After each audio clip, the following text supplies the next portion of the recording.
Hi, this is Joe Rubens. Hi, this is JMD Mateus.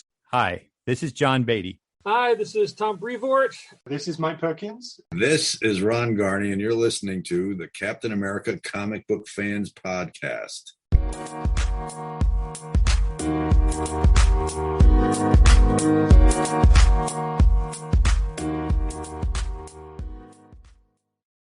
Greetings, Cap fans, and welcome to episode 50 of the Captain America Comic Book Fans Podcast. I am your host, Rick Verbanis, and as always, I am joined by the best gosh darn co-host, at least for the last 50 episodes, Mr. Bob Lucius. Bob, season's greetings.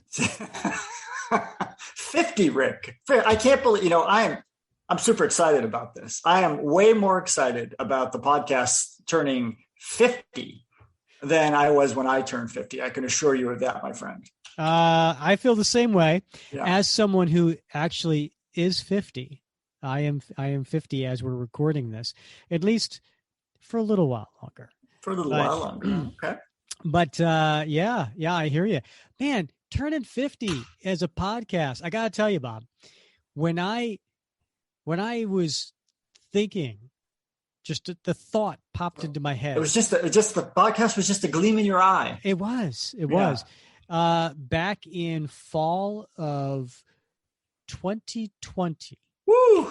Right? Way back machine. I know. So we are in the middle of the pandemic. The Facebook group has been out for half a year. Mm-hmm. I don't remember. We were at 2,000, 2,500 members, something like that. And I thought to myself, the Facebook group is great. I mean, I've met so many people. I've had an opportunity to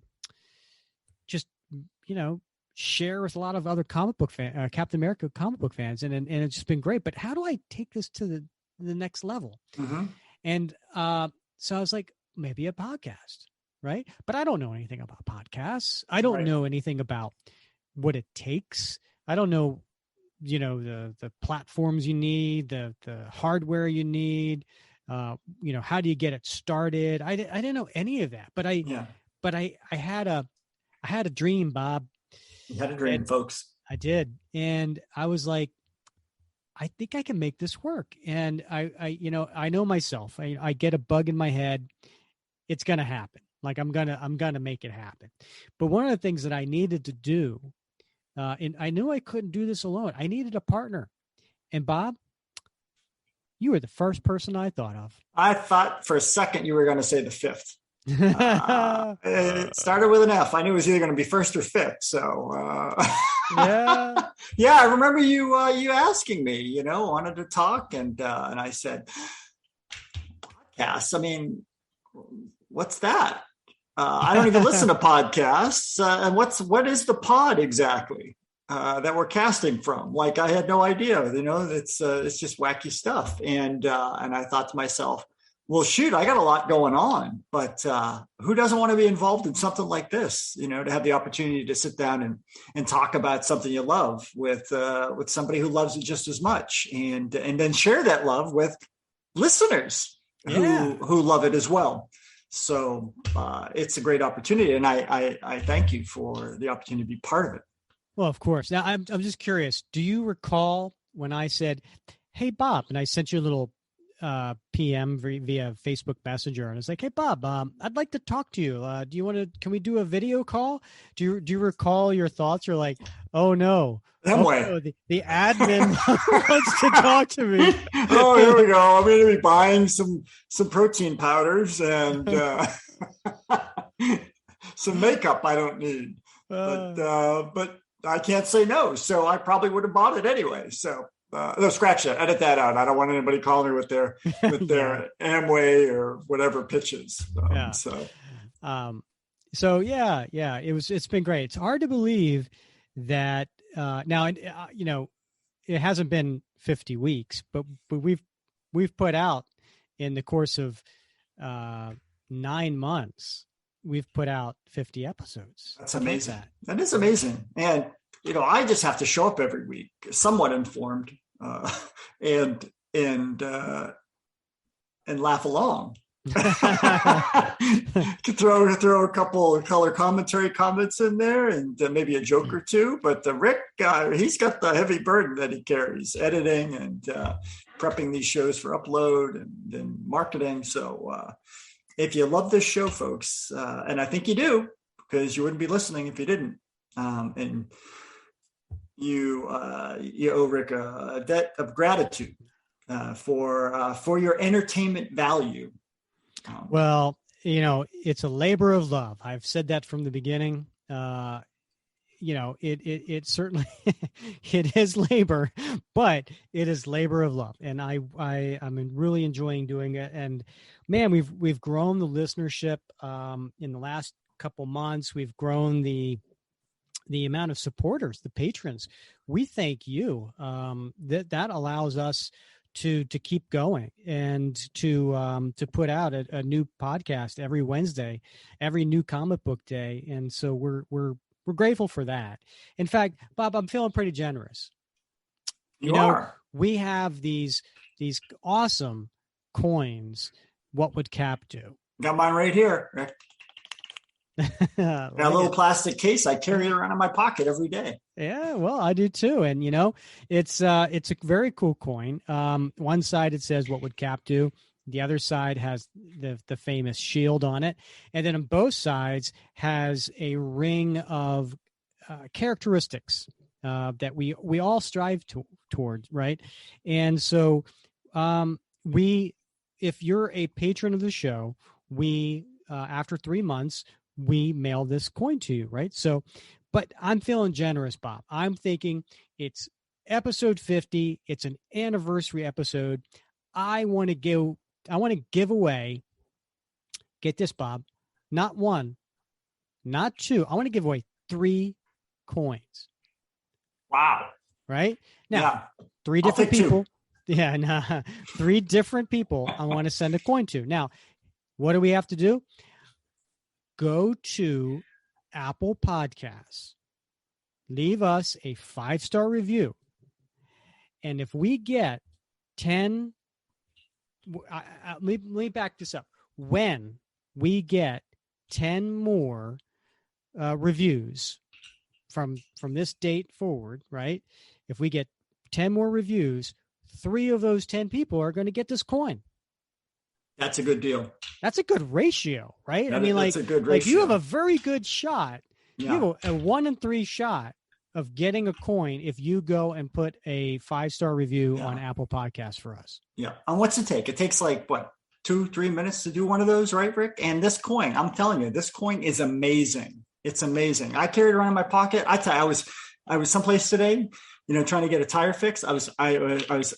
I was so close to punching someone in the face, but I reached in my pocket and I had this coin in my pocket, and I was just sort of thumbing it around in my and I was like, it saved me. Right? You didn't punch anybody in the face? I said, no, Cap would not punch somebody over a patch tire. Right? So we're having this podcast right now, because you're not in jail. Yes. For punching someone in the face. And I owe it to this coin. That's great. Okay. So.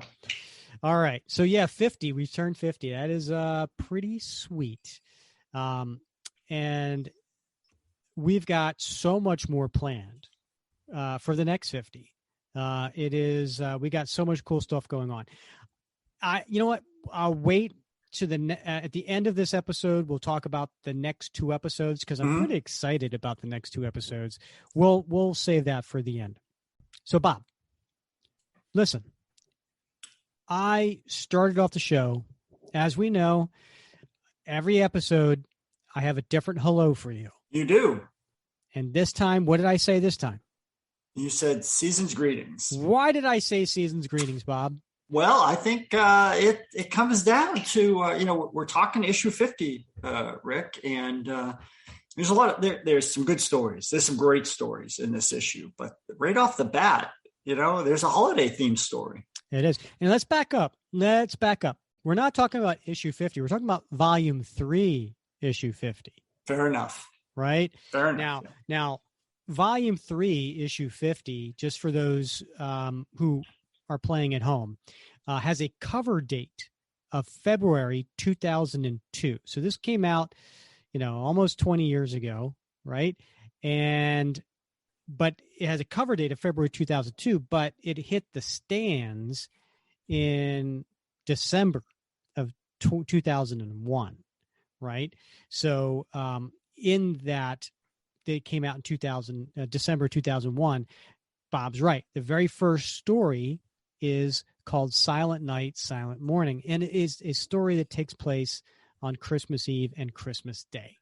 Oh, and it's a beautiful story, Rick, and I think you're probably going to hit on this, but it is in response to a challenge in the bullpen. You're right. If you check out on the cover of this, there's a little stamp at the bottom right corner that says "Nuff Said," and it has apostrophe NUFF Nuff Said. Now that's a famous saying in Marvel Comics. Who says that, Bob? Who says it, Rick? Stan Lee, perhaps? Yeah, it'd be Stan Lee. Nuff said. Nuff said, hombre. Nuff said, Pilgrim. Nuff said, Marvel Zombie. That's a Stan Lee saying. So I'm going to read a page from this issue 50 of Captain America, Volume 3. And it says here, "We dared them." That's right. Almost a year ago, Bill Jemas and Joe Quesada hatched a test for the mighty Marvel maestros. Since you are the best artists and writers in the biz, we challenge you to tell a story using visuals only. After all, if a picture is worth 1,000 words, then a comic book filled with images only would be worth, well, more words than a collector could count.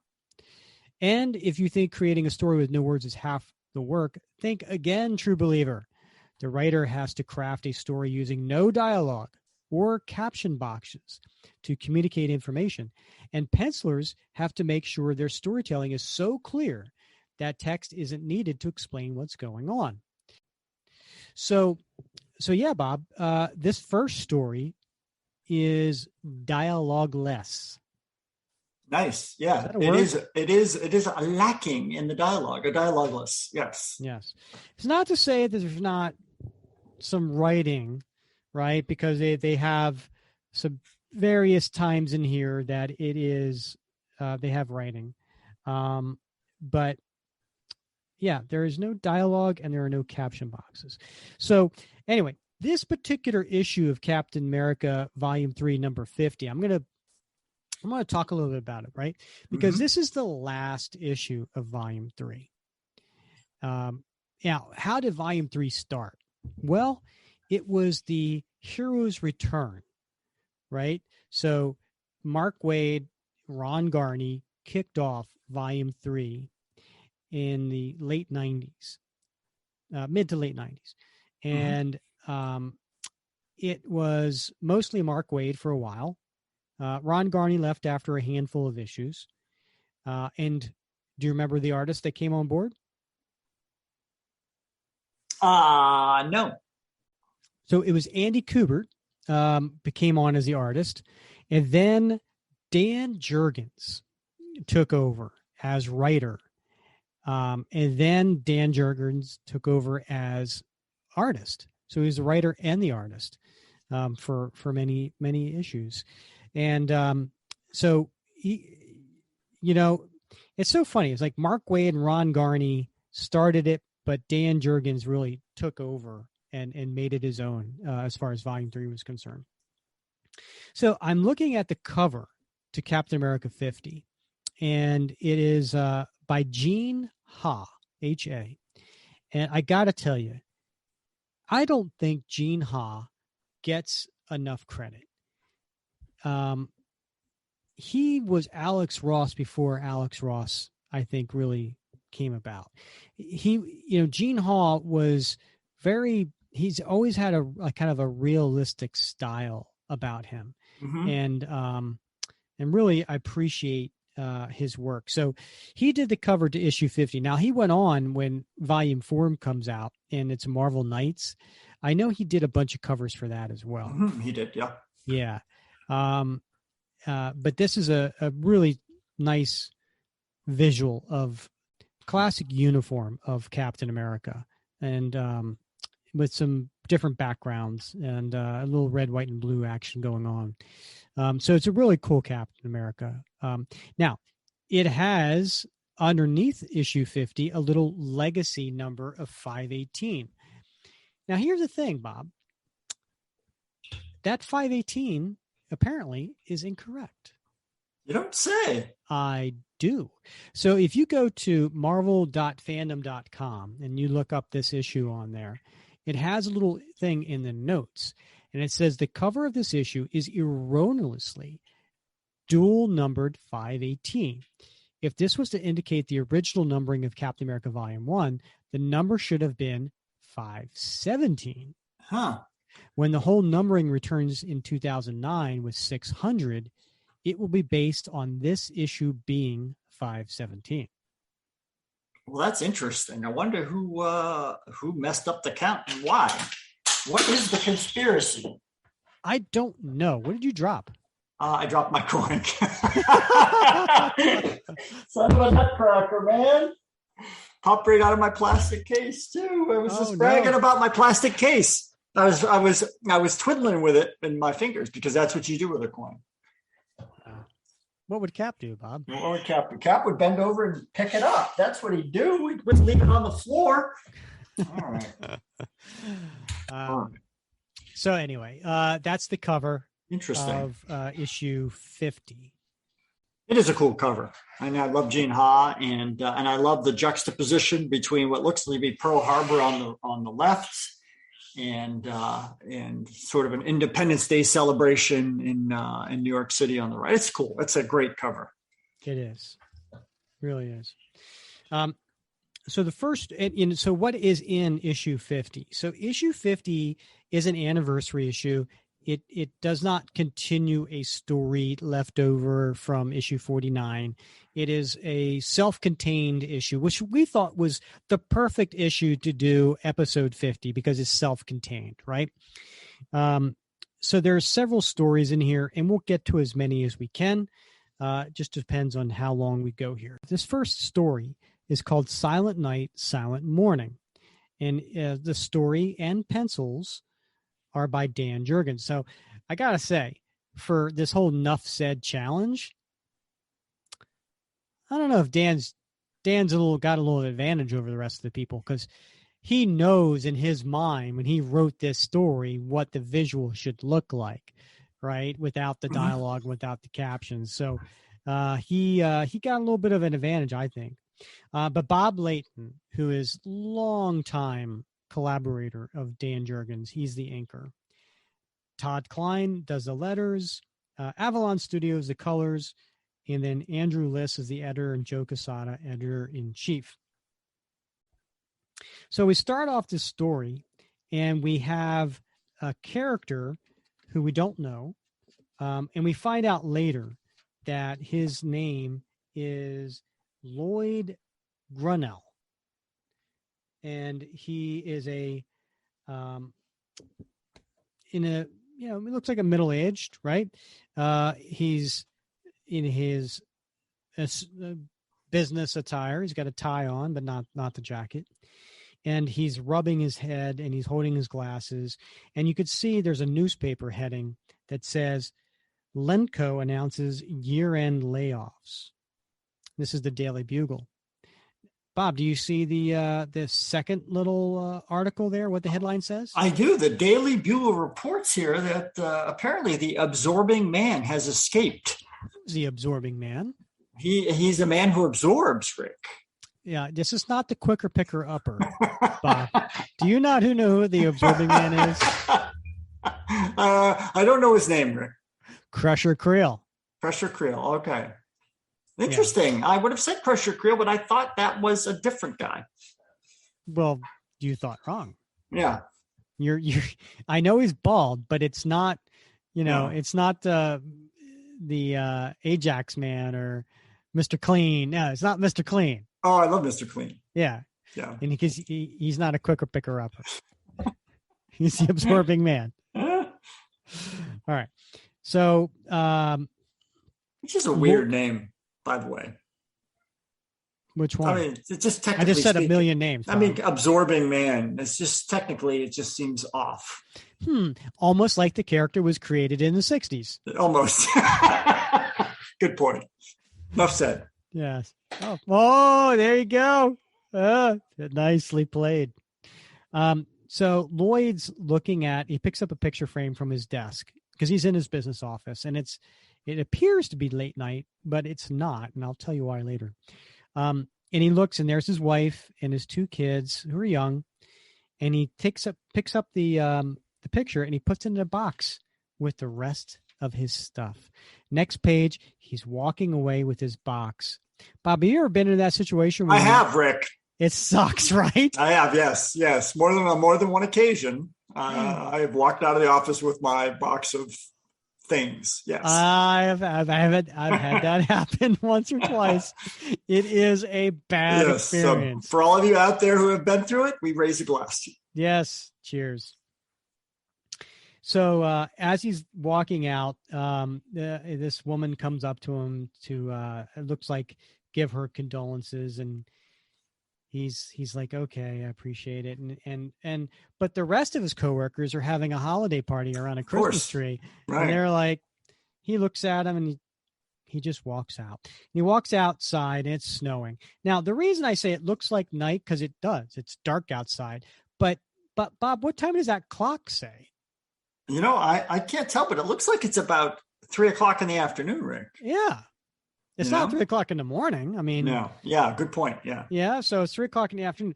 I'm thinking, Bob, Dan Jurgens, the artist, did not pay attention to Dan Jurgens, the writer's thing, because this should be in the evening. Right? Well, it's evening somewhere. You know, it's always happy hour somewhere. Yeah, that's true. So he's walking amongst all these people in the snow who are carrying their packages, and you could see some of them are smiling and having a good time because why? It's the holidays. Time for good spirit. He walks by a jewelry store. He sees a beautiful necklace. He thinks of his wife, but he doesn't have a job. He can't get this for her. And I love that, Rick. I love that because it doesn't actually say. Right. There's no imagery of his wife, but you automatically went to that because that's what these images convey. And I think that's pretty amazing that Dan was able to do that. Right. Well, it's partly because he picked up a photo of his wife. Well, of course. Kids, but that's the beauty of this connection from the earlier panels. He's able to without us even questioning it. That's a good point, Bob. I'm pretty sure he wasn't looking at it for himself, Bob. Well, you never know, Rick. Yeah, that's true. So the next page, he sees a man dressed as Santa standing over a kettle that says give, and he's ringing his bell. And so, Lloyd breaks out his wallet and he looks inside and he has a $5 bill. And that's all he has, Bob. And he puts it in the bucket. So what does that tell us about Lloyd? He's a good man. He's a good man. He's a good man. He's a generous man. If I didn't know better, I think he'd have one of these "What would Cap do" coins in his pocket. Exactly. Right. Because there's always somebody who's worse off than you. So he opens up the door as he gets home, and he has his box, and he looks inside the window, and he sees his kids running around. He's like, I can't let them know I just got fired. So he takes the box and he hides it outside. I personally would have left it in the car, but that's just me. So he runs inside with a big smile on his face, and he sees the kids, and he hugs them, and he plays with them. And but there's his wife. His wife's sitting at the dining room table, and she looks upset. And she's holding bills, and she shows them to her husband. And husband's like, kids, you go on and run, right? Which is a good father. He doesn't let his kids know about the stress. Yeah. That's a good dad right there. Yeah. Good call there. Good catch on that. Well, we've all been there. Yeah, exactly. So his wife starts to cry. And she points to the Christmas tree, and there's no gifts underneath the Christmas tree. And she picks up a bill, and what does it say? It says overdue. So her husband's like, don't worry about this. I got this covered. And he goes upstairs and he goes into his bedroom and he picks underneath his bed and he pulls out a box of, like we all have a box, right? Box of, our stuff. Keepsakes, right? And Yep. Did I say that word right? Keepsakes. Yep. Whatever. It's good enough. Okay. Yeah. And, but when he opens up the box, there's a note. There's a note that says Lloyd. And he opens it up and it says, Lloyd, sorry I had to raid your, quote, secret stash of cash, but it was the only way I could buy you a birthday present. I'll pay it back. Promise. Love, Ellen. It's the gift of the Magi, man. Yikes. So the money he thought was there was not there because his wife used it to buy him a birthday present. So he gets in the car to go out and get some presents. And he goes to a toy store, which is right next to a bank, open Christmas Eve. And he's in there and he sees this radio-controlled plane. But then everything starts to rumble, starts to move. And when we turn the page, it's a double page splash. For those who aren't familiar with art terms, what that means is a splash page is a page that is one panel. That's just one panel. Beautiful splash page. A double page splash is when you take two pages and you put them next to each other to form one huge image. Those are rare in comics. They don't happen very often. And when they do, it's supposed to be a very impactful image. So here it is, Cap busting through a wall. And who's busting him through the wall? It's the man himself, Crusher Creel. Absorbing man to you and me. And yes. Lloyd's just looking at this, watching. So basically on the other side of the wall was the bank, right? And they're coming through the bank because I guess, Crusher Creel was trying to rob the bank. So there's Cap falling through the wall. And they're fighting. And, Absorbing Man, what his power is, Bob, his power is if he touches something with his bare skin, he absorbs the essence, the energy of what he touches. So if he touches stone, he becomes stone. If he touches metal, he becomes metal. If he touches water, you right? Mm-hmm. Guess what he becomes if he touches water? Water. No, pizza. No, water. Okay. I love pizza, man. Yeah. So he gets invited to a lot of parties. So anyway, he's in there and he decides to touch the cement that was there, so turn his body into cement. So when Cap throws his shield to knock him out and hits him in the head, it ricochets because he's made out of stone, right? So, and he carries around this big, what do you call that? I call that a ball and a chain, Rick. Ball and chain. It's a big ball, right? I mean, it's not like a basketball size. It's almost like hey, we're taking down a building size almost, right? I mean, he's serious. Yeah. Yeah. Right.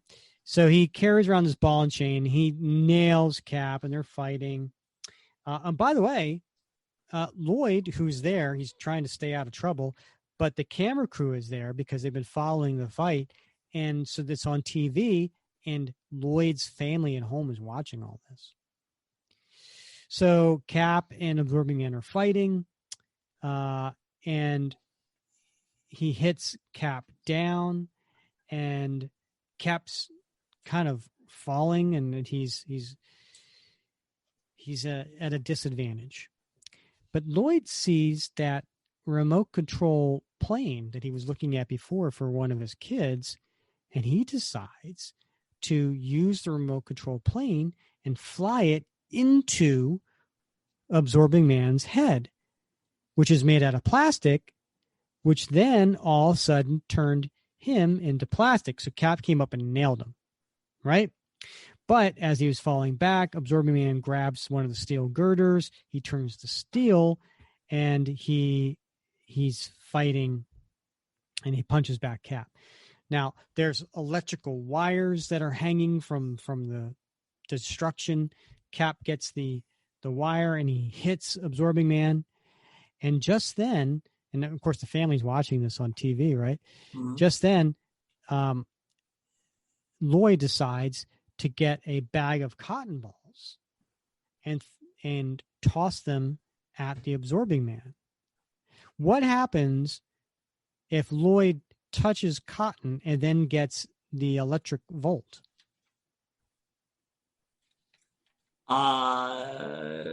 Catches on fire, Rick.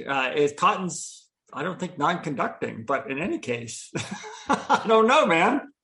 What happens? I'm not a scientist, Bob. I don't know how this works. Do I look like Don't you do your research for these things? I figured you would have looked this up. Do I not look? I'm not Peter Venkman. I'm no scientist, my friend. You know what? I got to tell you, I'm hung up, though. I'm hung up on the panel that shows Lloyd with the bag of cotton balls and his wife watching at home and his kids watching at home on TV and her touching the screen. Yeah. I love that panel. Yeah. She is. She's touching the screen like I'm here for you. Yeah, she sees his heroism. Yeah, right. And she smiles. So Cap prevails because of Lloyd's help, right? We're turning him into cotton.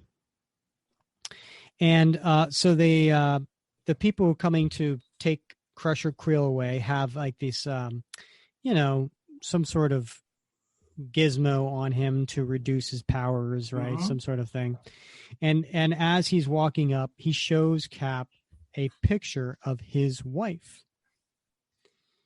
And he tells the story of the reason he went to bust into the bank is because he wanted to get his wife a Christmas present.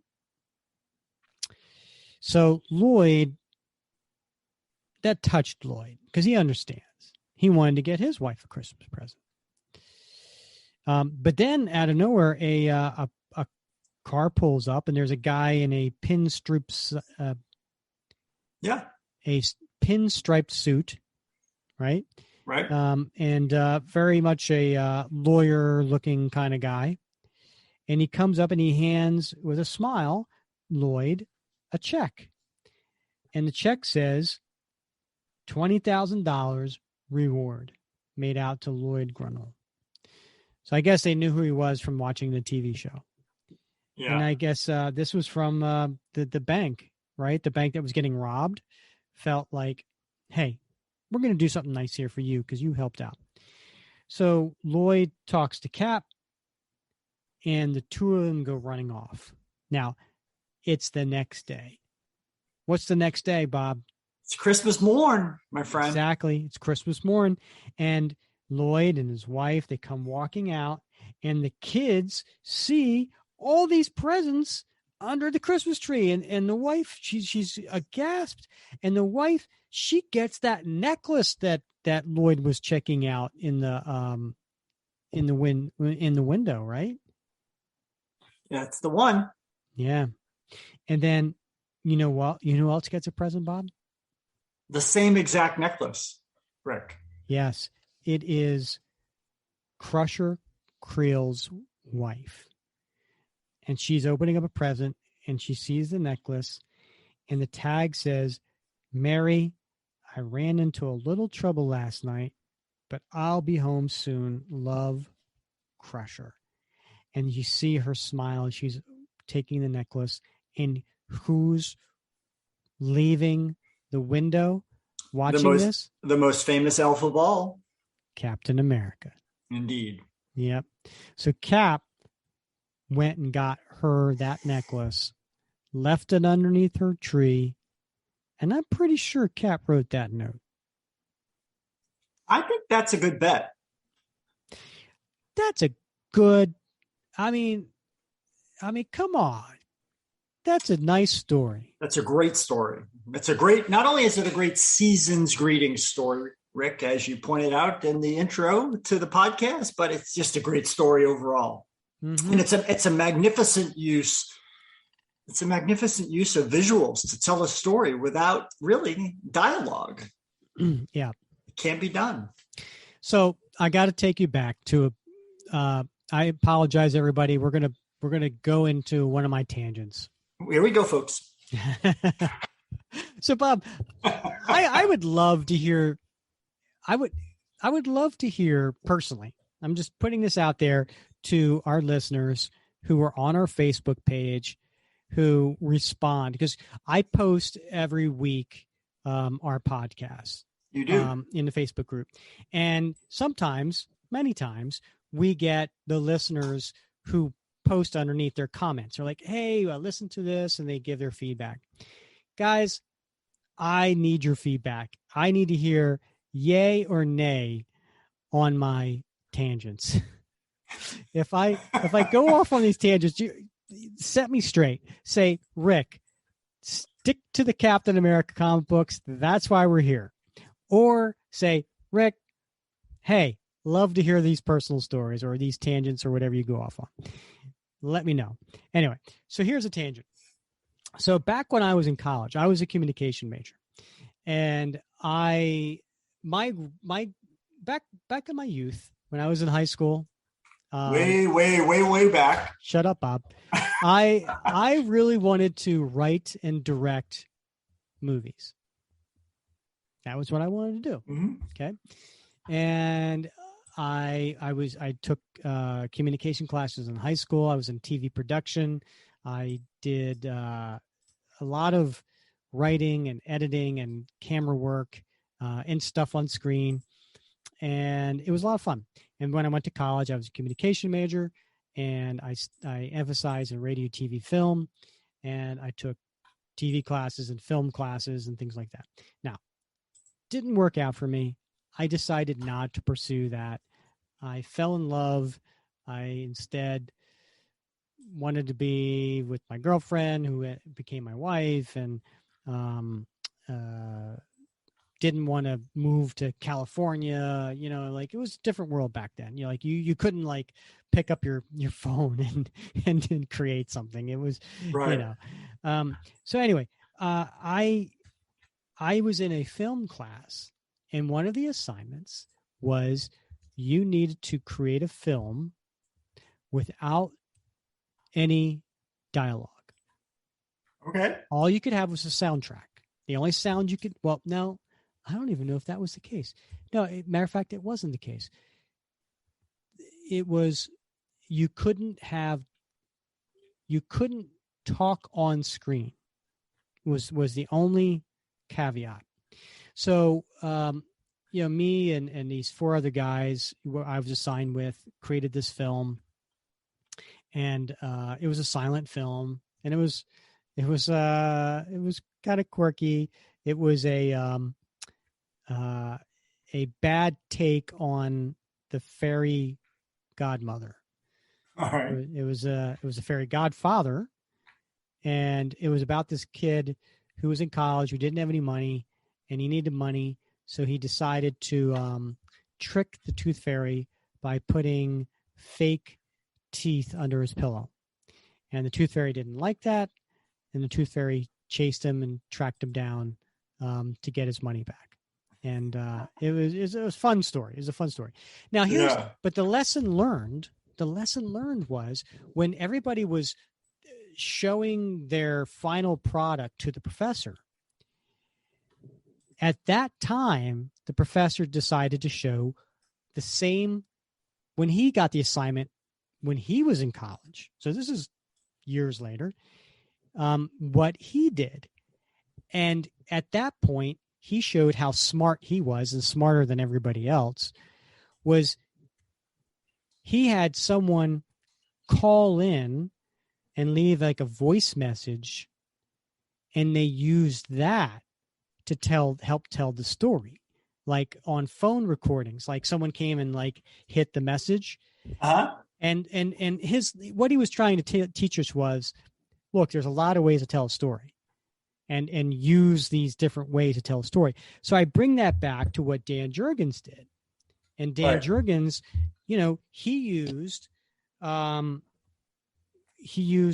Daily Bugle to kind of, tell the story. He used a note that was in his box under the bed, from his wife. He used signs in the stores, right? Mm-hmm. He used I'm trying to think what else. He used photographs.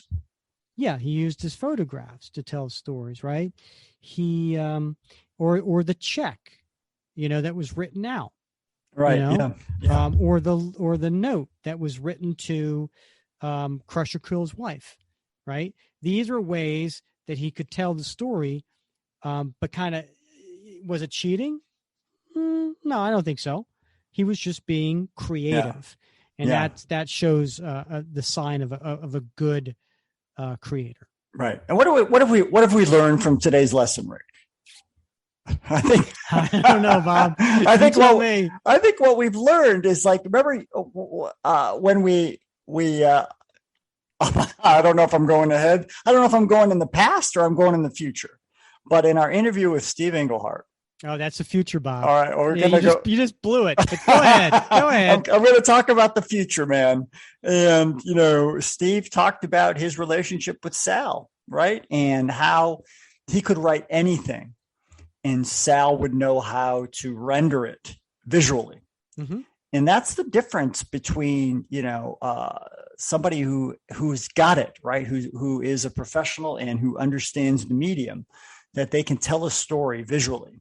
Doesn't mean that a writer isn't important, because the writer, as we see here, because they provided as part of the script, right? The writer is telling the story, but the artist is rendering it in a visual style such that the words aren't necessary. At least not explicitly, right? They're implicitly spelled out or told in the visuals themselves. I mean, that's the beauty of this medium. And I think a lot of people discount, comic books as being sophomoric, or, juvenile. They're not real literature, but we see here that how a story with such emotional content can be told simply through the visuals. I'm so glad you said that, because sometimes I think, what's the name of our podcast? I thought that was an actual question. The Captain. Okay. I didn't know if you forgot. It's the Captain America Comic Book Fans Podcast. Yeah. And sometimes I don't think we emphasize comic book in those 5 words enough. I think we're Captain America fans. That comes through and through. But sometimes I wonder if we come across as the comic book portion of that. And I'm so glad that you brought up what you did, Bob, because, I try to do my best describing the visual in this podcast, right, but it's hard to do it justice. Sure. Yeah. So what I hope is that through our conversations that we encourage those out there to pick up the issue and to read it. And I know for a fact that some people wait. I know a lot of people listen to this podcast while they're in their commutes, if they're at the gym, if they're doing something, hey, we love you. Thank you for doing that. But we also know there are some people out there who wait to listen until they can get the comic out themselves and they follow along. I think that's great. And you know what, Bob? One of the things that came up in our Facebook group in the last week was one of our international listeners. Yes, indeed. And who said that it helps him with his English by going along with the comics and listening to us talk. And so that's pretty cool too, right? Because 20%, I'm just looking at this. I'm looking at the metrics. 20% of our listeners are outside of America, maybe even 25%. So that's pretty cool too. right? In that we have a lot of listeners outside of the United States, as well as many people in our Facebook group are outside of the United States as well. So, but yeah, it's the visual, right? It's the visual. And by the way, before I get lost on this tangent, I will say you're right. Steve Englehart talked about his relationship with Sal Buscema and how that is. And I encourage you, in a couple episodes from now, listen to that, because it's a great conversation with one of the all-time greatest Captain America writers. But you know who else who said that? Do you remember? It's coming to me. It's coming to me. Coming to me. Gosh darn it! There were a few that brought it up. J.M. DeMatteis. Yeah. My favorite Captain America writer, J.M. DeMatteis. He talked about Mike Zeck in that reference, and he said that he was blessed to have Mike Zeck for most of his career as a Captain America writer, who could just take what he wrote as a script and it came out, beautifully, perfectly on the page. Yeah. Yeah. But I think, like you said, Rick, I mean, this, hopefully this podcast whets your appetite. It's not a replacement. It's no Cliff Notes, right? You're not doing a book report in 10th grade. And the Cliff Notes is going to get you across the finish line. This is intended to whet your appetite. So you go out, you pick up the hard copy, you pick up the digital copy, and you read it yourself, because we can do no justice to the original material. Next story, Bob, is called Keep in Mind. And this is written by Catherine Cooter. Artist is Stuart Immonen. Now, Stuart, he's a very established artist. He's been around for a long time. So he did the pencil and the inking and the coloring. And then you have Todd Klein as the letterer, Andrew Liss, editor, and Joe Quesada, editor-in-chief. So on this particular story, we have an elderly gentleman. Now, granted, everybody keep in mind, when you're hearing this story, it takes place in 2002, right? This is 55 to 60 years, after World War II. Yeah. Right? So any World War II veteran would be at this point 75, 85 years old, right? So picture that when you say of this gentleman who's walking into the East Park Public School, and he's a Caucasian man with a receding white hair and wearing a suit and glasses. And he's going into the public school. Good morning, Mrs. Watt. Mr. Scott, I'm so glad you were able to come and speak to us. Our classroom is just down here. The children are so excited to meet you. We've just finished our World War II unit, and we're so lucky to have you come and tell us your story. We were hoping you'd wear your uniform, but you look very nice. So then, as we're that portion of the story, we're cutting to Captain America, Steve Rogers, in his civilian outfit. And he is wearing a long trench coat, right? And he is in France, in the port of immigration. And they are asking, passport, s'il vous plaît? And nom? And he says, Steve Rogers. And they ask him, how long were you staying? A week. Will you be conducting any business on this trip? No, I'm just back for a visit. I like how he says back for a visit. Right. Yeah. Right. So he's walking from the airport, and while he's walking and he's looking up at a plane, we hear the elderly vet talking. Every life, mine, yours, your teachers, is made of moments, and some of them stay with you until the very end. I was 23 years old in 1944. I had 2 months of training to prepare me for 2 years as a co-pilot on a reconnaissance plane. That's a big word, which meant, for us, making maps and being nosy. I want to pause here, Bob. I think that is so relevant, right? Uh-huh. Because in the time of war, when you are drafted and you're pulled in to war, there's not much time for training. Oh, hell no. Yeah. And this man had 2 months to train to be a co-pilot on a plane. That's, I don't know. That's heavy. That's something to like really to think about.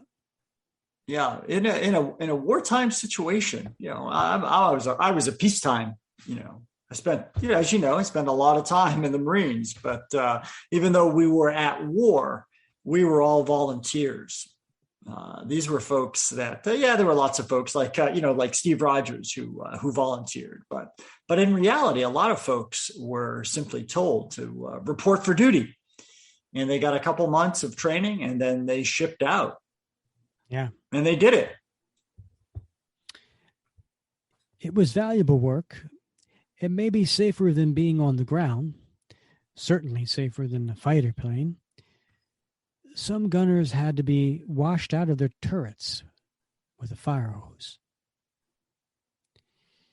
We had a better chance of coming home in one piece, although not necessarily alive.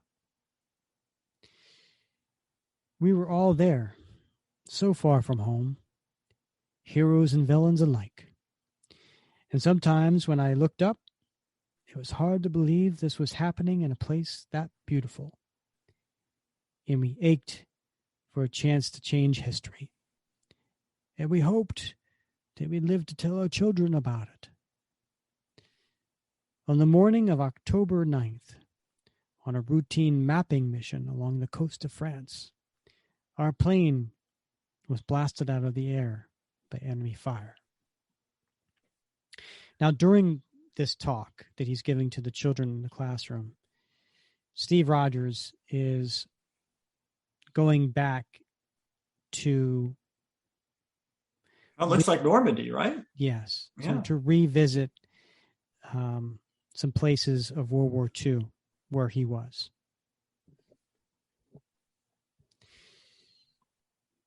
We were rabbits in the mouth of a wolf, and he tore us to shreds. I reached for Captain John Dell, just in time to watch him fall. There were 4 men on that plane, but when I woke up, I was in a roadside ditch by myself. But I wasn't alone. German troops were moving, pushing on, and I needed to get out of there. So we see flashbacks to Captain John Dell being sucked out of the plane. And we see him landing in a parachute, and we see the German troops on the road. At the same time, we see Steve Rogers walking, and he comes up to a road where a bus stops and picks him up. And Steve Rogers continues to walk to see the old turrets, the pillboxes. Yeah, that were on the land there, and he sees a young lady modeling next to one with being photographed. Almost seems disrespectful. It does. We've seen this a lot lately. Using almost sacred spots for likes. Yeah. There was no way to be sure exactly where I was, but I knew the direction the tanks were going. And I thought as long as I could tell the difference between a gun turret and a farmhouse, then just heading away from the advancing line would be enough for the time being. Those turrets still exist, But I wonder if most people know why they were built in the first place. I ended up in the cellar of an abandoned homestead. It was 5, maybe 6 days living on raw potatoes and some pretty good wine. Hearing the rumble of tanks and the thunder of artillery, not knowing if it was ours or theirs. While I waited for it to stop, I prayed to be not rescued, but found.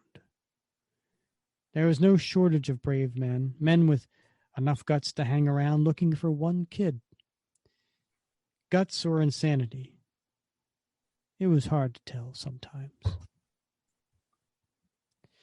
These were, and he picks up a picture that he brought with him, and he holds it to show the class. These were all the men I flew with. 2 days after I got back to base, I found out I was the only one found from the crash. Only 9 of the 32 men in this picture made it home at all. Imagine that. How many children are in this class?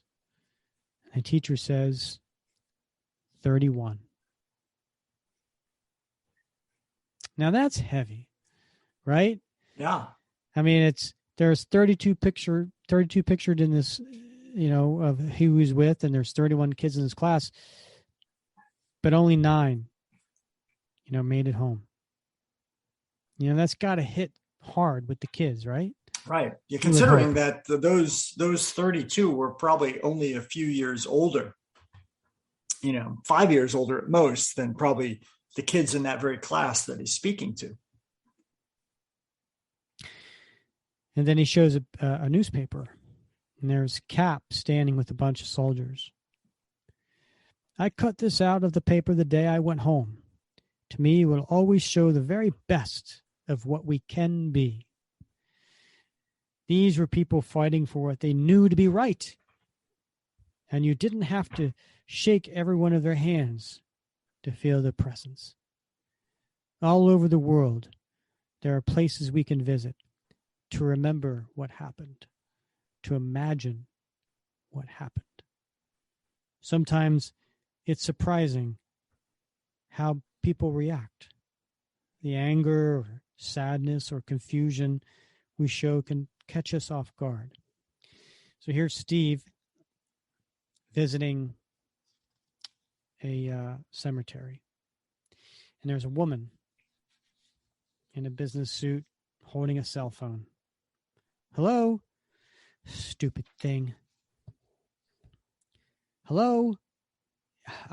It's me. Just get him. I'm tired of waiting in this expense. Will you please now do it? I'm sorry I yelled. But I would hope that we would at least show respect. And not just for the dead. No one can make you do it. But I believe that if we listen and try to understand, well, it's amazing what we can learn from the people around us. If we are willing. And the woman continues on her phone. Grandpa? No, Grandpa. I'm in Paris right now. I just need to talk to you.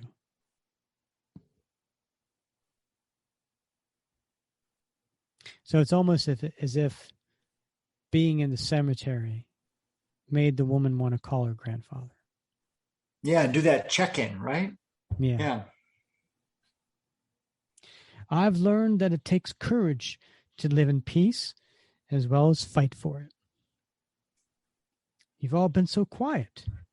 Does anyone maybe have any questions they'd like to ask me? Would you ever let your children go to war? Did you ever feel like a hero? Were you ever afraid? Did you fight because you had to or because you wanted to? Did you think your friends had forgotten about you? Did you ever think you were going to die?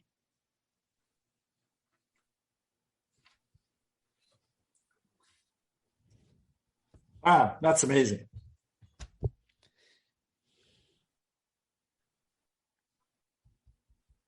Yeah, it's heavy.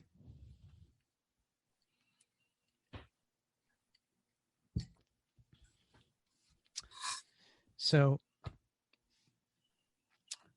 a big salute and thank you to all of those who have served. That is a great reminder of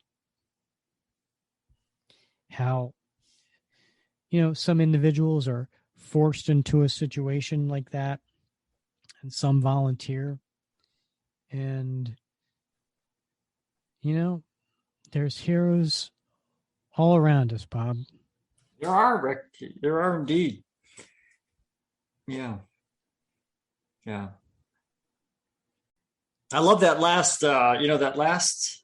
full page of sort of Steve Rogers standing on a bluff, sort of looking off into space with sort of, Cap illustrated behind him. And he's just sort of lost in thought. I think that is a beautiful rendition of both Cap and Steve. One of the most beautiful I've seen. Yeah, I'm glad you brought that up. It was, it definitely is. Immonen, is that how you pronounce his name? Immonen? I believe so. Yeah. Yeah, it's a striking image. And I now have a new,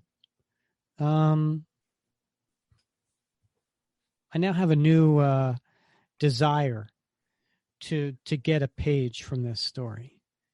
I like to collect original art, Bob. You do. I've heard that. And I do have some favorites out there. But if I can get a page to this story, especially that one you just described. Yeah. Wow. It's a beaut. It's a heavy story. Well, I love this next story. This next story is great, Rick, because there's so many contributors to it. Oh, yeah. Yeah, let's get to that. Yeah, it is a fun and visually stimulating story. Oh, man. Visually stimulating. Now you put pressure on me, Bob. Now I've got to really paint a picture here with my words. Lean in, man. Yeah. All right, Bob, let's get to the next story. This one's called To the Core. And Dan Jurgens once again does the writing and the penciling, and once again Bob Layton does the ink. We have Avalon Studios doing the colors, Todd Klein once again doing letterers, and then we have Bobby Chase and Andrew Liss as the editors. So we have it's dark at night, and the moon's out, and there's a house on a hilltop, and it looks like it's winter time. There's no leaves on the trees, and the story reads, Maine. A big old house that looks ready to cave in on itself. Hardly the place to expect to find answers. It's supposed to be empty. Nothing to indicate otherwise. In fact, it should probably be condemned. So he's walking in, and as he's walking in, there's these mists. And you can't tell if they're coming into the house or coming out of the house. And then you hear a sound. And it's a voice coming from nowhere. Ah, Captain America, what can you hope to accomplish here? And Cap says, once and for all, I need to erase the doubt, to prove the truth. I don't know what doubts you're talking about. We've always had doubts. As long as we've known each other. And this is supposed to change everything? Absolutely. I've programmed a test to show what makes me tick. I'm not sure exactly how it would work, but and then as he's inside the house, which looks to be abandoned, and there's like sheets over furniture and the lights are off. But it changes to almost like looks like it's a World War II setting. And there's Bucky in his old garb. Stand fast, Cap. Looks like we got us some ratsy company. Bucky, I remember this. You're watching one of the first battles Bucky and I ever fought. Don't know what you're talking about, boss, but if I have anything to say, it'll be Red Skull's last. And there's Bucky punching out Red Skull. Now, you mentioned earlier about different art, right? I did, yes. And so who on this particular splash page, and for those who are paying attention, they know what a splash page is. Where is this art from? We're seeing art by none other than John Romita and Bruce Timm. Yes. Now, John Romita, as most Cap phones probably know, is a longtime Marvel artist. He mostly known for drawing Spider-Man, but he did have some time drawing Captain America in the Silver Age and in the Golden Age. Indeed, back in the Captain America Commie Smasher books. Yeah. And Bruce Timm is a well-known DC cartoonish style artist. So the fact that he's inking John Romita, it does have a little bit of a, when you look on this page, it does have a little bit of a older looking feel to it. It does, yeah. The style wise, right? So then Cap is punching out a Nazi, and he says, "These are the defining moments of my life." And as Bucky is punching out Red Skull, "You okay, Cap? You're talking nonsense." And Cap is continuing where he left off, and he says, "All of me laid bare before you."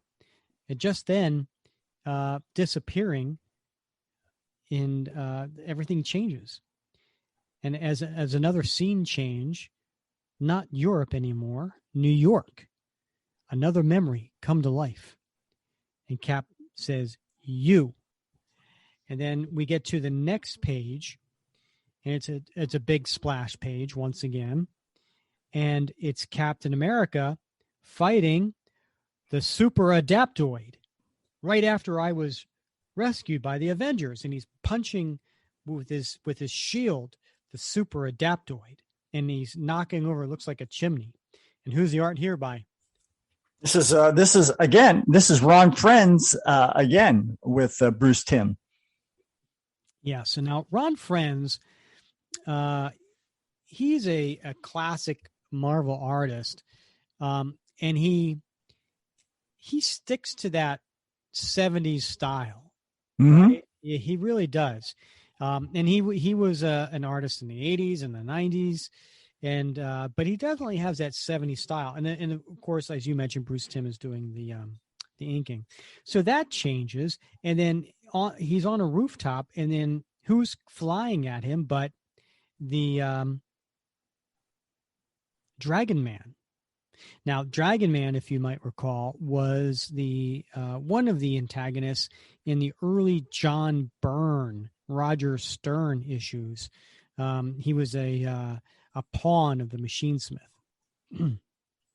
So he comes and he starts fighting Captain America.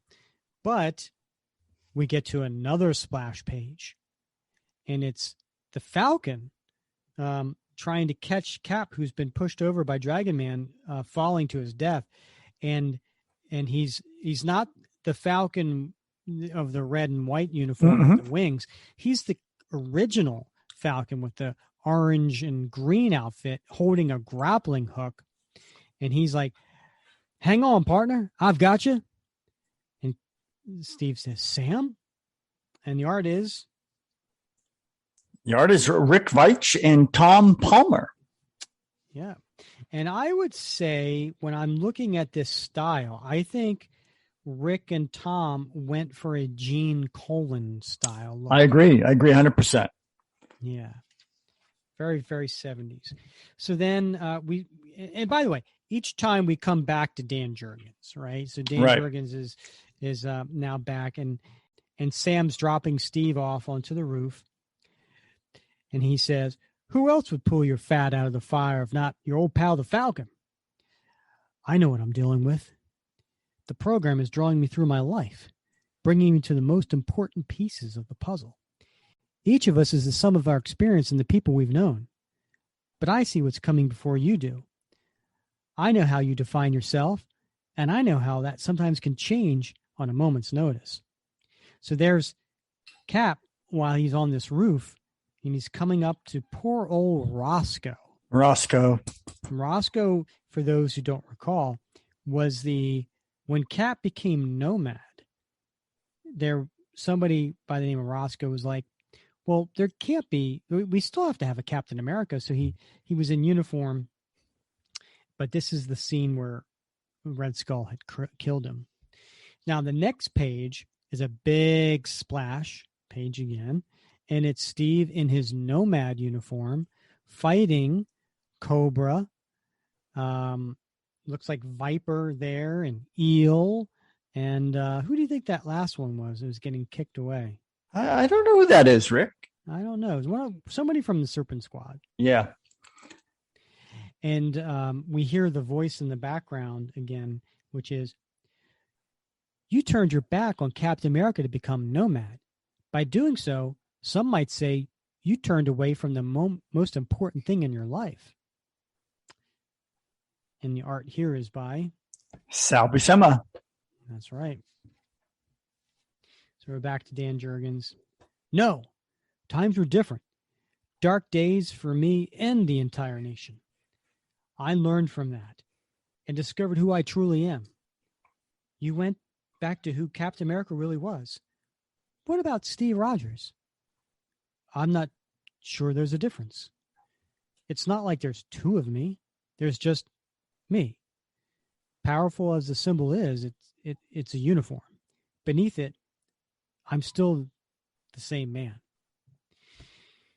Then we get to this next splash page. Oh, yeah. Here we go. Folks, sit back because I know Rick is going to wax philosophic about this splash.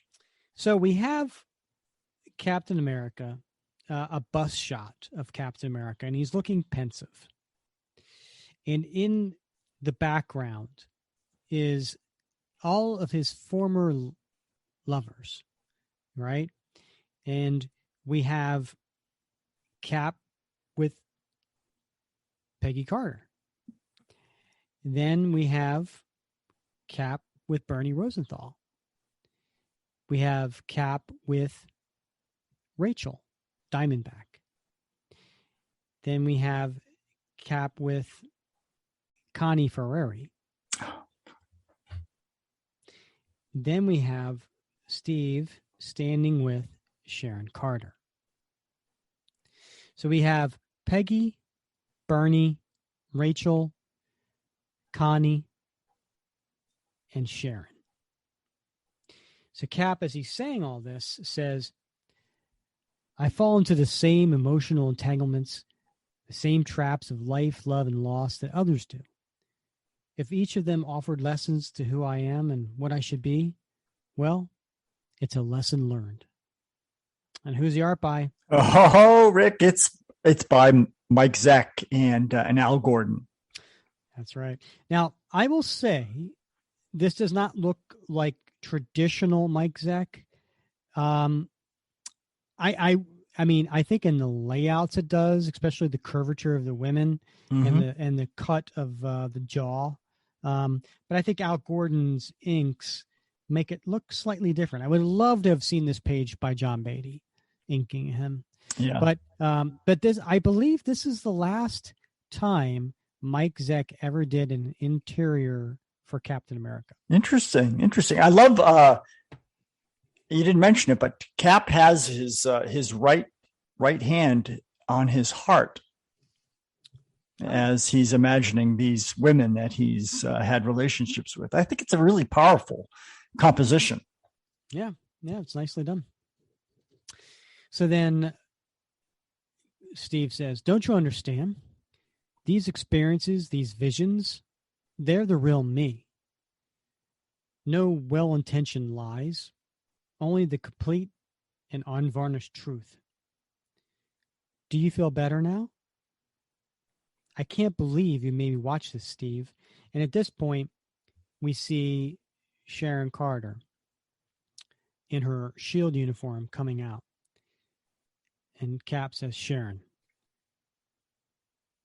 And she says, this SHIELD facility emits a hallucinogenic gas that acts somewhat like a truth serum. We use this to debrief deep cover field agents when we need to make sure we have all the facts straight. But to use it for this, it's crazy. Sharon, we've been the most on-again, off-again couples ever. It's just that, well, I want you to know you can believe in me. That's sweet. But this isn't something you can just give to someone. If you think you know what you want, that's fine, but you can't make that decision for me. These are small decisions, and you know I care for you. Just give me some time to work this out. There's a lot of happening right now. I'm sorry you feel that way, but you'll always be special to me, Sharon, and I'll be here for you when you've thought this through. And then she says, for old time's sake, and they kiss as they're looking out onto the ocean and the looks like the sunrise. I love that story. Rick, I got to tell you, I love the art in that story, but it's a little bit needy. Needy or meaty? Needy. I love that. By Steve. All right. I want to hear this. Oh, it just feels a bit like desperate, man. I don't know what it is, but I feel like Cap's trying too hard here. I know he loves Sharon, but I just feel like, dude, man, this reminds me of, like, I got to tell you, back in the day, I was dating a girl. This is long before I met my wife. Oh, now Bob's going on a tangent. I am. I got to tell you this, man. I got to tell you, because this is a warning to folks, and I want you to understand this, and I want you to know the risks. This was long before I met my wife, and I was dating a girl, and it was one of those on again, off again relationships, right? And it got to the point where it was long distance, and I thought to myself, I want to impress her. I want her to know how much I care about her. So I sent her a package. About 3 weeks later, I get a call, and she's like, what the hell is wrong with you? And I'm like, what are you talking about? What was in the box, Bob? Yeah, what was exactly. in the box? That's exactly right. She's like, what the hell did you send me? What's wrong with you? And I'm like, what do you mean? And she's like, I got this box, and it's like, it's wet, it's greasy, it's stinky. And I'm like, oh my God, I sent like, those boxes you get for packing like books at like Home Depot when you're moving. I got one of those boxes, and what the hell did you put in a box that's greasy and smelly? I filled it full of bananas, man. And I put a note in there, and I said, I'm bananas. I'm bananas about you. But it took a lot longer than I anticipated for the mail to get there. And, bananas, they ripen fast, Rick. Oh, man. And so by the time they got to her, it was just like a brown gelatinous, and she couldn't read the note. So what I'm saying is, like, there is a limit to how desperate you need to be, to try to tell a girl how much you care about her. You gotta. Yeah. So, wow. I'm bananas about that story. Yeah. Never do that, folks. Don't do it. Yeah. And oranges. No, listen, yeah, I could see where you mean he's desperate, right? But I got to tell you, if I was having girl problems and there was somebody who I adored, who I loved, but I was having a hard time expressing that to, I didn't have the right words. I was fumbling, right? Mm-hmm. But I knew that I could go to a house that had hallucination drugs that someone else could see, envision, like they could see what I was envisioning. Yeah. And I'm like, here's my heart, Yeah. I probably would have done it too. Okay. All right. Well, it's hard to debate that, Rick. I mean, if you're willing to use the hallucinogenic gas, then yeah, who can debate that, right? All right, Bob, we have a choice here. Okay, All right. We're looking at right now an hour and a half podcast. Do we stop it here, head out on a high note? Yep. Or do we read the next story and go through that, which is an important story, I think, but I don't know. You make the call, Bob. Here's the thing, Rick. Do you think our listeners would be like, look, my commute ended a long time ago. I'm sitting in the parking lot. I'm done. Coffee. I'm done. I don't need any more. Yeah. Or do you think you're like, hey, we're having fun. We should keep the fun going. What you make the call, Bob. It's a good question, Rick. I'm thinking of the folks that are out of coffee. They've eaten the donut. Now remember, people can pause things and come back to it. That's a good point. God knows I've done that with plenty of my podcasts that I listen to. Yeah. Well, it's a good. I was going to say, let's just cut and run, and just talk about this final story. Yeah, but I think let's do it, man. Let's press. All right. That's what we say in the military. Let's press on the mission. Oh, I like that. Bob, for just a moment, can I pretend that I'm in the military? Do it. Lots of people do. Bob, do you think that's funny? Bob, do you think, Mr. 25 years in the Marines, do you think I could ever possibly make it in the military, knowing what you've known about me the last year? I think anybody can, Rick. That's the one thing that I will take. I hear people say, "Oh my God, I could never join the military. I don't like to take orders," or I can take orders. Yeah, I can't get up early, or I can't get up early. And what I found in the military, but am I mentally tough enough, though, Bob? You are, Rick. I think you're probably more mentally tough than I am. So really, I think you'd be fine. I think you'd make a hell of a general. I don't know. I would worry too much about sending my troops out to something that. Well, that's exactly why I think you'd make a great general. Well, thank you. Yeah. So. All right. Next story. Let's get to it. Now this story is called Relics, and it's written by Brian David Marshall. I'm not familiar with that name. No, nor am I. Artist, meaning penciler inker, is Igor Kordy. I don't think I'm familiar with that. Nope. But hey, Todd Klein, letters, Avalon Studios, colors, Andrew Liss, editor. So those are back. But all right, so let's get to it. I'm going to need your help with this story, Bob. Okay. I need you to do the sound effects. Okay, hold on. Can you do the bump, bump, clang, clang, flip? I'm progressing. I'm progressing through my my copy here. I accidentally reset. So, okay, let's go. Steve, it's me.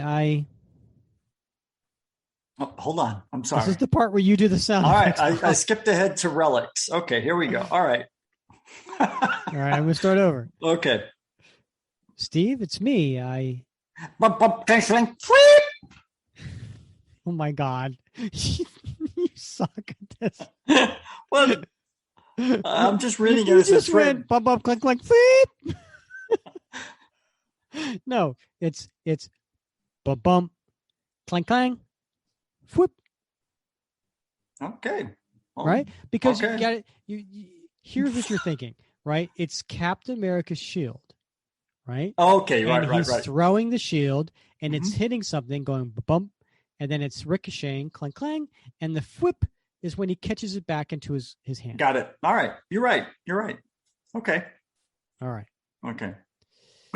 Sharon, where are you? I thought you were going to bump, just click, click, flip.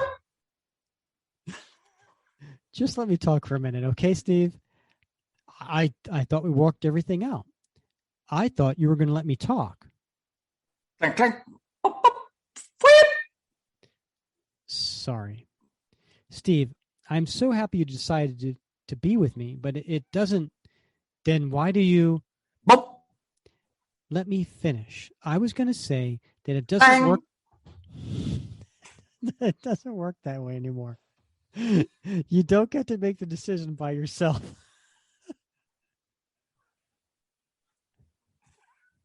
I don't think the whole sound effects thing is my bag. I really don't either. I think we should just proceed without the sound effects. Okay. All right. Yeah. Clang. Now the clang. So what's happening here is Steve's in his room and you could tell he's stressed because he's kind of taking his shield. He's ricocheting it off of things. Yeah. Right.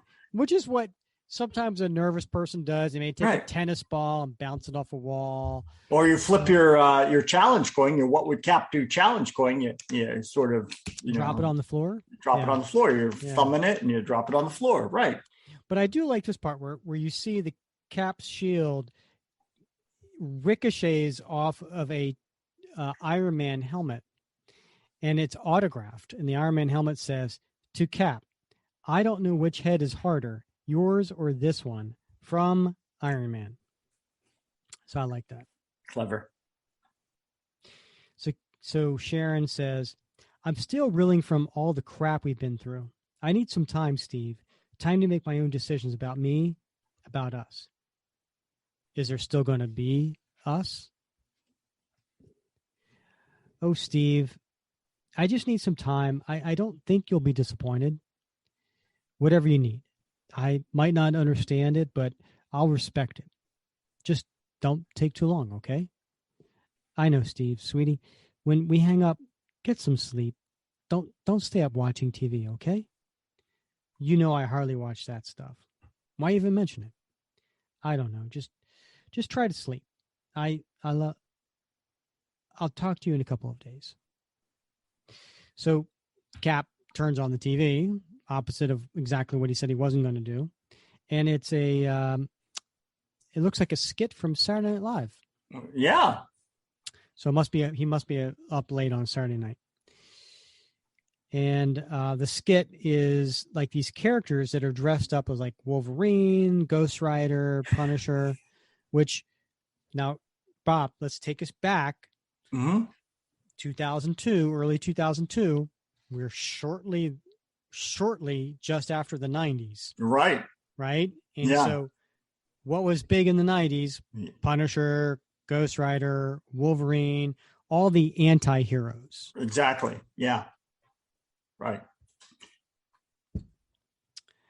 So then on the skit on Saturday Night Live, the characters are like, "He's late. He doesn't get here soon. He'll be really late." And then there's a guy dressed up as a Cap. "Golly, guys, sorry I'm late. What did you want to talk to me about?" "It's your attitude, bub." "My attitude? I don't have an attitude." "Exactly. You have an attitude problem. No attitude." And then everybody's laughing. But his phone rings. And Cap says, "Sharon? Show him what we mean by attitude, boys." And it's you could see from his 2002 base phone, it with caller ID, it says, "From Fury." "Hey, Nick, isn't this past your bedtime?" "I was going to say the same thing. I know I'm not the SHIELD agent you wanted to hear from tonight. You doing all right?" "Other than feeling old, silly, and lonely, I'm fine. I guess I just don't understand the way relationships work anymore." "It's not the relationship, Steve. It's the women. They don't make them like they used to." "I got news for you, friend. They don't make women. Unless those rumors Dum-Dum is spreading about you and the LMDs are true." Bob, what's an LMD? A life model decoy, Rick. Thank you for asking. "A joke, Steve?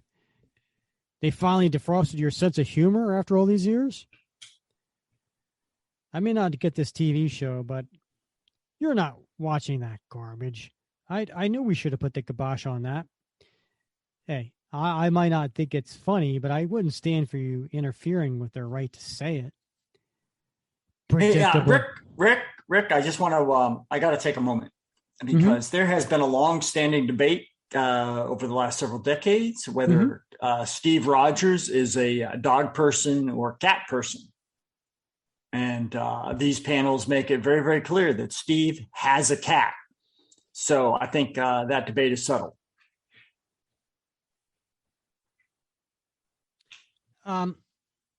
Yeah. There's a reason I've never heard of this writer, Brian David Mars. Because he's a hack. Cap would totally be a dog person. Well, I don't know. You know, your lying eyes, apparently. Yeah.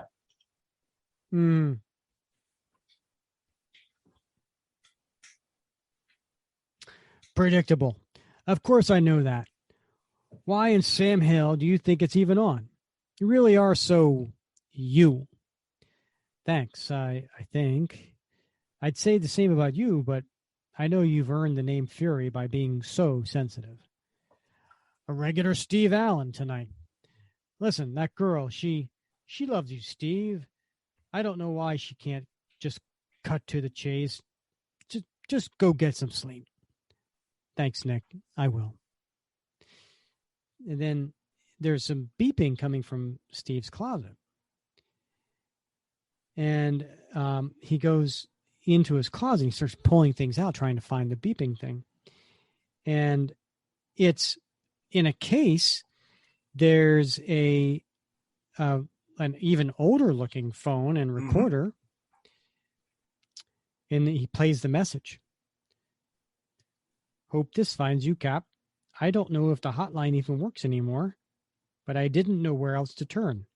We sure can't go to the cops since we were trespassing. And what do you think our parents would say if we told you we found a... So now we cut to Steve, who is in his uniform, riding his motorcycle late at night. I got to say, this particular splash page has a little bit of a Bill Sienkiewicz look to it. Oh, interesting. I see that. I know exactly what you're saying. It's an interesting splash. There's some elements of it that I like.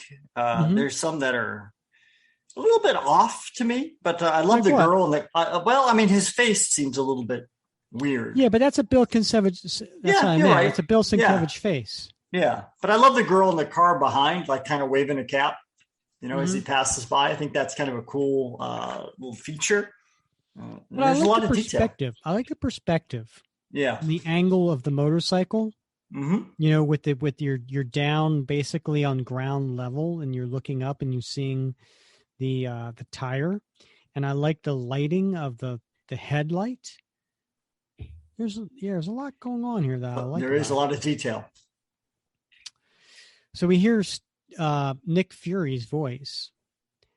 A nuclear bomb? I thought you were going to sleep. There might be something to this, Steve. Seems that in the 50s, a C-124 Globemaster with a strategic support squadron carrying 3 nuclear devices crashed off the coast of Atlantic City. To lighten the load, they dumped the devices, sans nuclear cores, at sea. The markings you gave me match up with the records from the flight manifests. The cores were all recovered, though you're chasing a dud, Steve.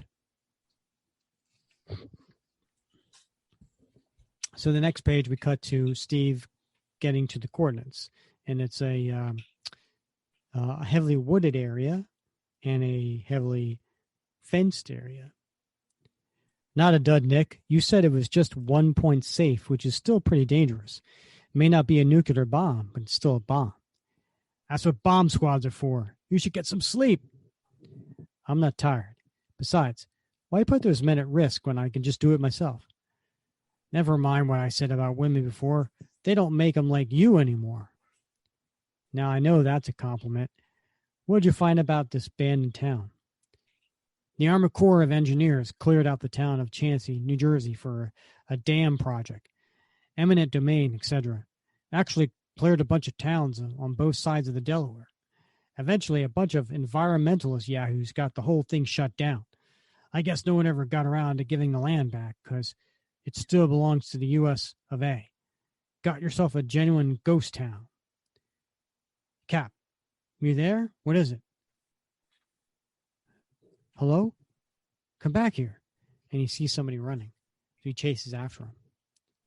I want to talk to you. And then the person chasing is panting and wheezing, but he's wearing a Red Skull mask. And Cap grabs him, and he's like, "Who are you?" But then behind him, he sees a couple of other people dressed up as in a Nazi uniform with a Red Skull mask. But one guy's riding a crutch. The other guy throws a rock so far that it goes only a couple feet in front of him. And Cap's like, "You've got to be kidding me. Is this some kind of idea of a joke? You're clearly not the Red Skull. Who the heck are you?" And he takes the mask off and is just an elderly person. And then you hear someone in the background, "Help, help, somebody help me." And so he looks and he's like, "Where are you?" And there's a bunch of old Red Skulls, with a wheelchair and on crutches and canes coming after him. And you hear the crying, "Help, help. Who are you people? Somebody stop them. I'm almost there. Keep yelling before they're going to kill Captain America." And surround us. And there's a splash page. And in front of this church is Cap running to where the person was yelling, but it was a trap. And surrounding him is dozens and dozens and dozens and dozens of people dressed as a Red Skull. He's like, "Please, I don't want to hurt you," but they're all overwhelming him. But he's really not fighting back. And they do. They overwhelm him. So he's unconscious. And he wakes up. And there's a timer. And the timer looks like, 15 minutes to go? Mm-hmm. Yeah. And there's somebody there. Like clockwork, from your predictable reaction to the hotline, to your unwillingness to strike your elders. And Cap's tied to a big Nazi statue. "You could test my will if you let me loose. I might surprise you." Good. I will savor this all the more if you exhibit your vaunted fighting spirit. And here he is on the stage in this church, tied to this Nazi statue, and all of the people dressed as the Red Skull in the stands. But the one main person is there. "You are an impressive specimen. It's a shame you should choose to enslave yourself to this mongrel nation, this pitiful democratic society that rewards the weak." What would anyone wearing the mask know about that democratic society? "I could tell you more than you care to know. I am only here at the behest of your government. Myself and countless others you see with me were smuggled into this country. Our war crimes expunged in exchange for meaningless information about the Fuhrer's plans for a nuclear device. At first, I was content to chew my cud and grow fat in my split-level home here in Chansey. I even paid my taxes. Then we were forced from our homes by the very same government, a government so vast and corrupt that one tentacle was unaware of what the other one was doing. We were but a splinter of the spear, but we knew we could stab at America's heart. Our brothers in your government learned of the ditch device. They also learned that your leaders lied about recovering all the cores.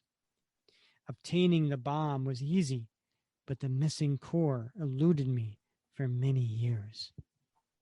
By the time we found it, we had aged from a vital army to a suicide cult.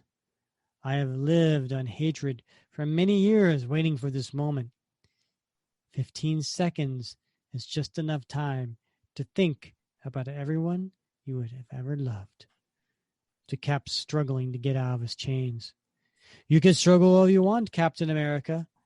When this is all over, There'll be a glassy crater where New Jersey used to be, and lying in the center will be your indestructible shield. And everyone will know that America's champion failed them. So Cap struggled so hard that he picks up the statue he's chained to and uses it to break free and crush forward. Magnificent! Your struggles only sweeten this long anticipated dessert. Let me tell you about America, Nazi. America's a place where you're free to think and feel however you choose, but you can't hurt people. You squandered your chance at the American dream. You gave up your chance at tomorrow. And that's the difference between us. Even when things seem hopeless, America always finds hope. Now, during all this, Bob, he's getting the core, the bomb, and he's taking it and he's throwing it up into the sky. And he's throwing it out of the church, breaking through a window. But the 15 seconds stops. And there's an explosion. So on the next page, we see the aftermath of the explosion. There's helicopters, there's smoke, there's guys in hazmat suits. No, sir, only the bike, but that's not surprising if he was at the center of the explosion. Any idea yet on what happened? What in the name of Sam Hill do you think? A great man saved our hash once more time. Tell me again, son. Only the bike? What about the shield? Did you find the shield? No, sir. We're still looking. You keep doing that. You keep doing that. One more time, old friend. One more time. And that is the end of that story. Woo! It's a bit of a cliffhanger there, Rick. All right, Bob, I guess, the next story is a little bit of a aftermath. It picks right up on the next page. Different writer, different artist.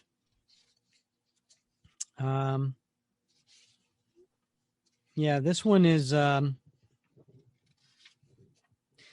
called A Moment of Silence. And Jeff Van Meter is the writer, Brian Hertz pencils, Jim Mahfood inks. And then we have back Avalon Studios colors, Todd Klein letters. I don't know, Bob, I know you really, really like this story, this next story. We won't cover it panel by panel, but maybe you could just describe what happens in the story. I do, Rick. I mean, I do love this story because it deals with kids, man. It deals with kids who look up to Cap, that revere Cap and what Cap stands for, and their reaction to this news story, right? I mean, I think most people remember 9/11, right? Yeah. Now that's a good point you brought up, Bob, because this came out in December of 2001. Right. Yeah. And I think most of us remember how we felt, where we were when we first learned of 9/11. And so this story is told with a similar sort of narrative approach, right? Like, where were these kids when they first heard that Captain America was dead, that he died in this explosion? And of course they were in school. And how did they react? How did their peers react? How did the staff react? And I don't want to give too much away because I think we've covered some of the other stories. And what I will say is, I think this is an important story. It's an important story because not only does it touch on just sort of the general sense of how people respond to the reporting of Captain America's death, but sort of the relationships among the different kids. And there are kids of different ethnicities and different races and different classes. And it's an important story to read. And I don't want to give too much away, but there are some characters that are big fans of Captain America. But when the time comes to step up and ask what Captain America would do, they don't.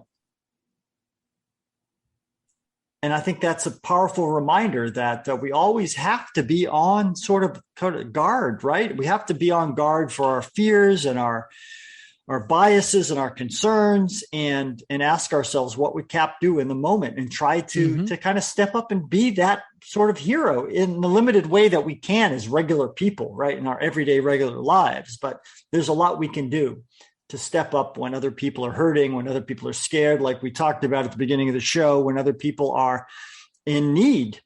There's lots we can do. And Cap calls on us, right? This mythos calls on us to step up and be that sort of hero in our own community. Yep. So let's not cover the story in detail, but let's ask our readers to go and read that story and tell us what they thought of it. No, I love that idea. Yeah. Yeah. Go check out Volume 3, number 50. For the very, very minimum is to go and check out this story. And then there's another story after this too. And we won't, I know this is getting a little long, so I won't get to the next story. But the next story after this, the final story of the issue is, one of my all-time favorite artists, Bob. Mm-hmm. Yeah. Kevin Maguire. Yeah. And for good reason. Yeah. He's of Justice League International fame. That's where I was really introduced to him. And he's the master of facial expression. Right. Master of facial expression. You know what?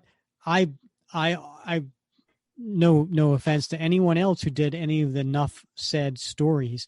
I would have loved to have seen a Kevin Maguire Nuff Said, where it was just told through Kevin Maguire's art, because he can tell, like, one page with multiple panels. He can tell a story just by the facial expressions that he drew. Right. But so this last story is called Stars and Stripes Forever. It's written by Evan Dorkin. Now, Evan Dorkin, you might go, I kind of know that name. Who does that? Evan Dorkin, I believe, did a comic series, an independent comic series called Milk and Cheese. I'm unfamiliar with that. When did that happen? I want to say the early 90s. There's a publisher called Slave Labor Graphics, and it had a cult following for quite some while in the 90s. I quite frankly, I'm not sure, how much Evan Dorkin did outside of that. I'm pretty sure he did a ton of other comics. I want to say he did, some stuff from DC and a few other, Marvel comics, Bill and Ted's, Excellent Adventure or something like that. But anyway, he's the writer for this story. But Kevin Maguire is the artist, and it's a great story where it's only 8 pages, but the first, I want to say 6 pages or something like that, is all one panel for each character. So, and they're all reacting to Captain America dying in this story, right? So you have Iron Man, then you have Janet Van Dyne and Hank Pym. You have Captain Britain, you have Nomad, Thor, Mr. Hyde, Namor, MODOK, Tony Stark, Rick Jones, J. Jonah Jameson, Fantastic Four, the Mad Thinker, Shield, Dum Dugan, Crusher Creel, John Walker, Black Widow, Quicksilver and Scarlet Witch, Hydra. You have Arnim Zola. Oh yeah, Arnim Zola. Henry Gyrich. You have Hawkeye, Dr. Doom. Whoa. You missed that guy. The guy in the bar? Yeah. You know who I think that is? Do you remember that old SNL skit about the Bears? And and they had a number of characters about old Brasky. Do you don't remember that skit? Yeah, I do. I don't see that here. That is the guy. I'm telling you, that's the guy. He was also in The Office. He was in The Office for a while. I can't remember the actor's name. Well, Kevin McGuire could be having fun here. Yeah, I think that's him. Yeah. I mean, they even have Jarvis and Black Panther, Red Skull. You have Batroc de Lippe, and you have a comic shop guy, right? Right. And then Sharon and Nick, and then of course, who does it end with? It ends with Sam, right? Sam, and then a big funeral for Captain America. So it's a great last story. We don't have time to cover it right now. Check it out, and I'm sure you'll appreciate it because again, Kevin McGuire does a fantastic job with the art. Yeah, it's a great story, and again, although as you pointed out, that we don't, the Dworkin is not like a it's not a well-known name, at least among Cap fans, right? It's not easy to sort of encapsulate a character in a single panel. I like that. Right? Yeah, you like that? Yeah, a little pun on words, unintended, but thank you, I'll take it. But to encapsulate a character's sentiments in a single panel, right, in a single thought balloon or a word balloon about Cap, that's not easy. I mean, and to have that level of familiarity with all these characters and to be able to do that so well, I mean, it is laudable. Yeah, I love. Thank you for saying that because I love how you brought out that he does. He. How would the Fantastic Four talk about Cap? How would Dr. Doom talk about Cap? How would Rick Jones? He did an excellent job. And if you are a lover of Captain America, and I know you are, it's a great story because you get to see all these people revere Captain America, right? Right. Yeah. I mean, it's almost, I don't know, Bob. I think every one of us has a little bit of a,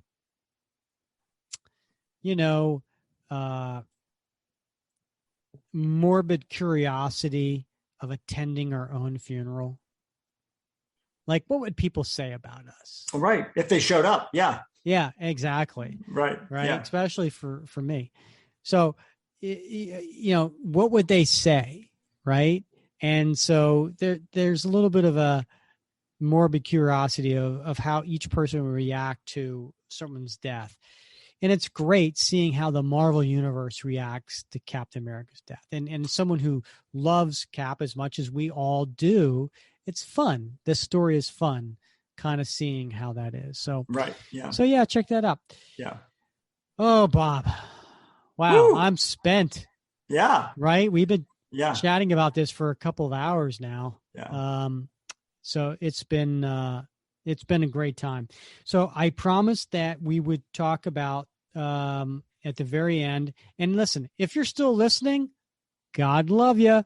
Yeah. We love you. Yeah, and hydrate. Stay hydrated, folks. You are our core audience. You are certainly the ones that we appreciate. So, what are we talking about next, Bob? Well, now that we're over 50, right? Yeah. Once you get over 50, you tend to look back a little bit, right? And you kind of look back and you go, what about my youth, right? What about my younger days? What helped get me to where I'm at nowadays? Is that true? That is absolutely true. Yeah, you look back at your successes and your failures, and you got the balance sheet, right? And you wonder where things are going in the future. Sure, absolutely. Yeah. So let's go back and look at the 1970s, Bob. You ready for that? Yeah. Right? Because that's when you became a Captain America fan. It is late 70s for sure. Yeah. So we're going to go back to 1973. Right? Yeah. I know you like to say that's going in the way back machine. Right. Yes. So we're going to go in the way back machine to 1973. That is, quite frankly, almost 50 years ago. Now, I'm not a math major. I mean, it's probably 48 years ago. But let's just say it's almost like 50 round years up. ago. Yeah, round up. And we're going to cover Captain America 161 and 162. Now, you might say to yourself, why? Why would you do that? What's so important about those issues, you might ask? It is a two-part story by Steve Englehart and drawn by Sal Buscema. Mm-hmm. And it is bringing back two very important characters in Captain America's life that haven't been around for quite some time. It's the return of Dr. Faustus and the return of Peggy Carter. We're going to cover that in episode 51, which covers Captain America 161 and 162. Now, Bob, we don't normally talk about 2 episodes ahead, but we're going to go ahead and do that. Should we do that? Do it, Rick. Okay. So in episode 52, our guest that we're going to have on the show, you already broke the news earlier and you kind of ruined it. I ruined it. I'm sorry, everybody. Steve Englehart. Mm-hmm. Some people say best Captain America writer of all time. He is going to join us for episode 52, and we'll talk about the return of Dr. Faustus and Peggy Carter with him, as among many, many, many other topics. So that come back for 51 to cover that story, and 52 to cover Steve Englehart's interview. Yep. A few people, I think, Rick, I don't think it's even arguable. Few people have shaped the Captain America as we know him today as much as Steve Englehart.